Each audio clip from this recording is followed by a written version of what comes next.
Hello, welcome to Madiya classes. നമ്മളിപ്പോ പഠിച്ചുകൊണ്ടിരിക്കുന്നത് ഫൂൽ എന്ന കവിതയാണ്. ഇതിന്റെ ചാപ്റ്റർ എക്സ്പ്ലനേഷൻ പാർട്ട് 1 വീഡിയോ ആയിട്ട് അപ്ലോഡ് ചെയ്തിട്ടുണ്ട്. നമുക്ക് ഈ വീഡിയോയിൽ ഇതിന്റെ എക്സസൈസിലൂടെ ഒന്ന് പോകാം. കവിത കെ വിശേഷ ശൈലിയോ കോ പഹചാനെ ഓർ ലിഖേ. കവിതയിൽ ഉപയോഗിച്ചിരിക്കുന്ന വിശേഷമായ ശൈലികൾ, പ്രത്യേക ശൈലികളൊക്കെ ഉപയോഗിച്ചിട്ടുണ്ട്. ഫോർ എക്സാമ്പിൾ, ബിനാ മോസം ബഹാർ ആന എന്ന് പറഞ്ഞാൽ എന്താണ്? കാലമല്ലാത്ത സമയത്ത് വസന്തം വരിക. കാരണം ഏത് സമയത്തും പൂക്കൾ വിരിഞ്ഞു നിൽക്കുകയാണ്. അത് കണ്ടു കഴിഞ്ഞാൽ ഇത് വസന്തകാലമല്ലല്ലോ, എന്നിട്ടും ഇത്രയും പൂക്കളോ എന്നുള്ളൊരു തോന്നൽ വരും അല്ലേ? ഇതുപോലെയുള്ള പ്രത്യേകമായ ശൈലികള് കവിതയിൽ നിന്ന് എടുത്തെഴുതുക. നമുക്ക് നോക്കാം. ക്യാ ഗജബ് കി രംഗത് ഹേ എന്ന് പറഞ്ഞാൽ എന്താണ്? എന്തൊരു അത്ഭുതമായ വർണ്ണശോഭയാണ്, ഭയങ്കര ആശ്ചര്യഭാവമാണ് ഇവിടെ ഉപയോഗിച്ചിരിക്കുന്നത്. അതുപോലെ ഹമേശ ദഹ്കതേ രഹത്തെ യേ ഫൂൽ. അതൊരു കൃത്രിമമായ കാര്യമാണ് അല്ലെ? പൂക്കൾ ഒരിക്കലും വാടാതെ എപ്പോഴും തിളങ്ങി നിൽക്കുന്ന പൂക്കൾ. ആംഖോമേ ഉദർ ഗയേ ചുബ്തേ ഹുയേ സേ. കണ്ണുകളിലുള്ളിൽ കുത്തുന്ന പോലത്തെ കളറുകളും, ഭയങ്കര ഒരു നാച്ചുറൽ കളർ അല്ലാതെ ഭയങ്കര ഡാർക്ക് ആയിട്ടുള്ള കളറാണ്. അപ്പൊ കണ്ണില് കുത്തുന്ന പോലെയുള്ള ഒരു കാഴ്ച തെളിയുകയാണ്. ഇനി സാരാ ഘർ ഏക് രസ് ഇൻ രംഗോ മേ ഡൂബാ ഗയാ. വീട് മുഴുവൻ ഈ മാറ്റമില്ലാത്ത നിറങ്ങളിൽ മൂടിക്കിടക്കുന്നു. ഒരേപോലെ നടക്കുന്ന കാര്യങ്ങളെയാണ് അത് കാണിക്കുന്നത്. കവിത കെ ആധാർ പർ പൂർത്തി കരെ. ഉദ്യാൻ, പ്ലാസ്റ്റിക് ഉദ്യാൻ, അസ്ലി ഉദ്യാൻ. ഒറിജിനൽ പൂന്തോട്ടവും പ്ലാസ്റ്റിക് പൂന്തോട്ടവും തമ്മിലുള്ള വ്യത്യാസങ്ങളാണ്. ഗന്ധ് നഹി, ഗന്ധ് നഹി എന്ന് പറഞ്ഞാൽ മണമില്ല. പിന്നെ എന്തൊക്കെയാണ്? ഖാദ് നഹി, ന മിട്ടി ന ഖാദ്, മണ്ണും വളവും ഇല്ല. മിട്ടിയും കൂടി വേണമെങ്കിൽ എഴുതാം. പാനി നഹി, അതിന് വെള്ളം ആവശ്യമില്ല. മോസം ക ഇന്തസാർ നഹി, കാലാവസ്ഥയെ കാത്തിരിക്കേണ്ട ആവശ്യവും ഇല്ല. ഇനി അസ്ലി ഒറിജിനൽ ഉദ്യാനമാണെങ്കിലോ സുഗന്ധ ഹേ, അവിടെ ഗന്ധ് നഹി ആയിരുന്നു, പക്ഷെ ഇവിടെ ഗന്ധ് ഹേ. അടുത്ത വരി ഖാദ് ചാഹിയേ. ഖാദ് ഹേ എന്ന് എഴുതാം, അല്ലെങ്കിൽ ഖാദ് ചാഹിയേ. പാനി ചാഹിയേ, പാനി ഹേ അല്ലെങ്കിൽ പാനി ചാഹിയേ എന്ന് എഴുതാം. മോസം ക ഇന്തസാർ കർണ പടത്താ ഹേ, കാലാവസ്ഥയ്ക്ക് അനുസരിച്ച് കാത്തിരിക്കേണ്ടി വരും. नीचे दिए गए वाक्य पढ़े, रेखांकित शब्दों पर ध्यान दे. हमें फूल की गंध चाहिए. ഞങ്ങൾക്ക് പൂക്കളുടെ മണം വേണം. മുझे വേണി के लिए फूल चाहिए. എനിക്ക് തലയിൽ ചൂടാൻ പൂക്കൾ വേണം. ഹമേ രസ് ചാഹിയേ, ഞങ്ങൾക്ക് പൂന്തേൻ വേണം. ചാഹിയേ എന്ന വാക്കിന്റെ അർത്ഥം വേണം. ऐसे വാക്യ കവിത സെ ചുൻകർ ലിഖേ. കവിതയിൽ ഇങ്ങനെ ചാഹിയേ എന്ന് വരുന്ന ബാക്കി വരികളൊക്കെ സെലക്ട് ചെയ്ത് എഴുതാനാണ് പറയുന്നത്. നമുക്ക് എല്ലാ വരികളും ഒന്ന് എഴുതാം. ഹമേ ഗന്ധ് ചാഹിയേ, ഹമേ രസ് ചാഹിയേ, ഹമേ കോമൽ സ്പർശ് ചാഹിയേ, हमें पूजा के लिए फूल चाहिए. मुझे पूजा के लिए फूल चाहिए. मुझे वेणी के लिए फूल चाहिए. बापू मुझे फूल चाहिए फूलों की पहचान के लिए.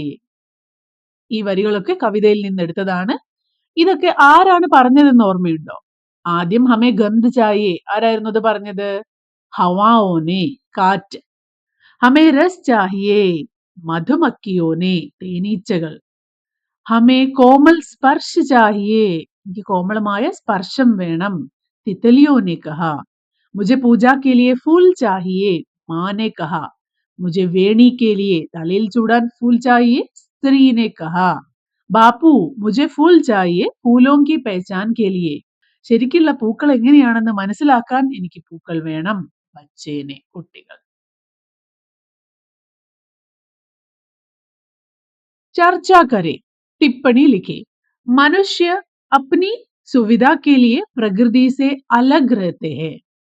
कविता के आधार पर इस पर विचार करें और വിശ്ലേഷണാത്മക ടിപ്പണി ലിഖേ. അതായത് നമ്മുടെ സൗകര്യത്തിനനുസരിച്ച്, നമ്മുടെ ജീവിത സുഖങ്ങൾക്കൊക്കെ അനുസരിച്ച് പ്രകൃതിയിൽ നിന്നും വിട്ടുമാറിയാണ് ജീവിക്കുന്നത്. പ്രകൃതിയോട് ഇണങ്ങിയല്ല മനുഷ്യർ ജീവിക്കുന്നത്. നമുക്ക് വേണ്ട കാര്യങ്ങളൊക്കെ ഉണ്ടാക്കി നമ്മുടേതായ രീതിയിലാണ് ജീവിക്കുന്നത്. അപ്പൊ ഈ കാര്യത്തിനെ പറ്റി ചിന്തിച്ച് ഒരു കുറിപ്പ് തയ്യാറാക്കാനാണ് പറയുന്നത്. ഇത് നിങ്ങൾ ഓരോരുത്തരും സ്വന്തമായി തയ്യാറാക്കണം. കാരണം നിങ്ങളുടെ ക്രിയേറ്റിവിറ്റിയാണ് ഇവിടെ ആവശ്യം. നമുക്കൊരു എക്സാമ്പിൾ നോക്കാം. പക്ഷെ ഒരിക്കലും അത് കണ്ട് പഠിച്ച് എഴുതാൻ പാടില്ല. നിങ്ങളുടേതായ രീതിയിൽ മലയാളത്തിൽ എഴുതി അതിനെ ഹിന്ദിയിലേക്ക് മാറ്റാൻ ശ്രമിക്കുക. आज का मनुष्य अपनी सुविधा के लिए प्रकृति से दूर होता जा रहा है. वह असली फूलों की जगह प्लास्टिक के फूलों का अधिक उपयोग करता है. ഈ കവിതയുടെ ബേസിൽ പറയുന്നതായതുകൊണ്ടാണ് നമ്മുടെ ഈ ഫൂലിന്റെ കാര്യം പറയുന്നത്. इन्हीं प्लास्टिक के फूलों को न मिट्टी न पानी और न खाद की आवश्यकता होती है, लेकिन उनमें सुगंध और जीवन नहीं होता. इसके विपरीत असली फूल प्रकृति की सुंदरता बढ़ाते हैं और सभी जीवों के लिए उपयोगी होते हैं. वे तितलियों, मधुमक्खियों और पक्षियों का सहारा भी है.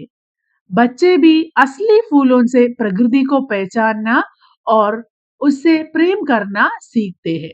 इसलिए हमें प्रकृति से प्रेम करना चाहिए, अधिक पेड़ और फूल लगाने चाहिए तथा पर्यावरण की രക്ഷ करनी चाहिए. ഇതുപോലെ സ്വന്തമായിട്ട് ഉണ്ടാക്കി എഴുതുക. हरियाली की छाव में इकाई के आधार पर सही प्रस्ताव चुनकर लिखे. ഈ തന്നിരിക്കുന്ന കാര്യങ്ങളിൽ ഏതൊക്കെയാണ് ശരി? प्रकृति का साथ देने के लिए हमें साझा कदम उड़ाना चाहिए. പ്രകൃതിയുടെ കൂടെ നിൽക്കാൻ വേണ്ടി നമ്മൾ ഒറ്റക്കെട്ടായിട്ട് കാര്യങ്ങൾ ചെയ്യണം. ഇത് ശരിയാണ്. മനുഷ്യ പ്രകൃതി में अपनी इच्छा के अनुसार जी कर सकते हैं. മനുഷ്യൻ അവന് ഇഷ്ടമുള്ളതുപോലെ പ്രകൃതിയിൽ ജീവിക്കാം. തെറ്റാണ്. प्लास्टिक का इस्तेमाल करने समय हमें सावधानी बरतनी चाहिए.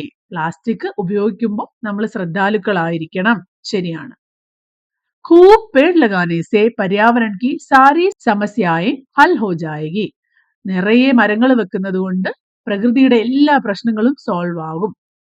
മരങ്ങൾ പിടിപ്പിക്കുന്നത് പ്രകൃതിക്ക് നല്ലതാണ്. പക്ഷെ അതുകൊണ്ട് എല്ലാ പ്രശ്നങ്ങളും സോൾവ് ആവില്ല. തെറ്റാണ്. हमारे घर के अवशिष्टों का संस्करण सिर्फ प्रशासन का दायित्व है. നമ്മുടെ വീട്ടിലൊക്കെ ഉണ്ടാവുന്ന വേസ്റ്റ് സംസ്കരിക്കുന്നത് ഭരണകൂടത്തിന്റെ മാത്രം ഉത്തരവാദിത്തമാണോ? അല്ല. प्रकृति में सभी जीव जंतुओं को सहभाव से जीना चाहिए. പ്രകൃതിയിലെ എല്ലാ ജീവജാലങ്ങളും അന്യോന്യം സഹകരിച്ച് ജീവിക്കണം. ശരിയാണ്. प्राणियों के स्वस्थ जीवन के लिए स्वच्छता को बनाए रखना है. ജീവികളുടെയൊക്കെ ആരോഗ്യകരമായ ജീവിതത്തിന് വേണ്ടി വൃത്തിയായിട്ട് സൂക്ഷിക്കണം. വൃത്തി ആവശ്യമാണ്. प्राकृतिक संबंधों का इस्तेमाल अपनी सुख सुविधाओं के अनुसार करना है. പ്രകൃതിയിൽ നിന്ന് കിട്ടുന്ന കാര്യങ്ങളൊക്കെ നമുക്ക് ഇഷ്ടമുള്ളതുപോലെ നമ്മുടെ സുഖത്തിന് വേണ്ടി എന്തും ചെയ്യാം. എങ്ങനെ വേണമെങ്കിലും ഉപയോഗിക്കാം. തെറ്റാണ്. പ്രകൃതിക്ക് अपनी एक संतुलित व्यवस्था है जिसे बनाए रखे. പ്രകൃതിക്ക് അതിൻ്റെതായ ഒരു സന്തുലിതാവസ്ഥയുണ്ട്. അതിനെ നമ്മൾ അങ്ങനെ തന്നെ കാത്തുരക്ഷിക്കുക. അതിനെതിരെ പ്രവർത്തിക്കാതിരിക്കുക. ശരിയാണ്. ഈ ചാപ്റ്ററിലുള്ള ന്യൂ വേർഡ്സിന്റെ ഒക്കെ അർത്ഥം ചാപ്റ്ററിന്റെ എൻഡിൽ തന്നിട്ടുണ്ട്. അറിയാത്ത വേർഡ്സ് ഒക്കെ അവിടെ നോക്കി മനസ്സിലാക്കുക. അങ്ങനെ ഫൂൽ എന്ന ചാപ്റ്റർ ഇവിടെ അവസാനിക്കുകയാണ്. നിങ്ങളുടെ അഭിപ്രായങ്ങളും നിർദ്ദേശങ്ങളും ഒക്കെ കമന്റ് ബോക്സിൽ അറിയിക്കുക. നിങ്ങൾക്ക് ഈ വീഡിയോ ഉപകാരപ്പെടുകയാണെങ്കിൽ നിങ്ങളുടെ ഫ്രണ്ട്സിനും ഷെയർ ചെയ്യാൻ മറക്കരുത്. അടുത്ത വീഡിയോ ആയിട്ട് ഞാൻ പെട്ടെന്ന് വരാം. അതുവരേക്കും ബൈ.